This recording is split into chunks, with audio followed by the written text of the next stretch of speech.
এই লাইন থেকে শুরু হবে ডিক্রিজ। তো প্রথমে এখানে আমি 3টি চেন তৈরি করে নিয়েছি। এখন যেই ক্রোশেটের উপরে ডাবল ক্রোশেটের উপরে এই চেনটি হয়েছে সেই একই স্পেসে আরও একটি ডিসি তৈরি করে নিব, মানে ডাবল ক্রোশেট তৈরি করে নেব। তারপরেরটাতে আরও 2টি তৈরি করে নেব, অর্থাৎ 2টি ডাবল ক্রোশেটের উপরে মোট 4টি ডাবল ক্রোশেট হবে।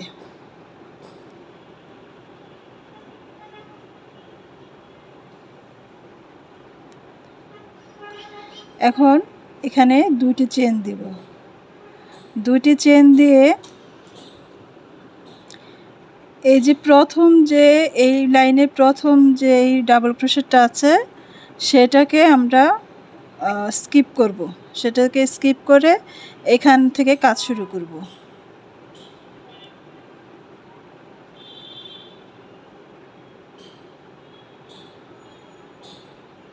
এখন প্রত্যেকটাতে একটা একটা করে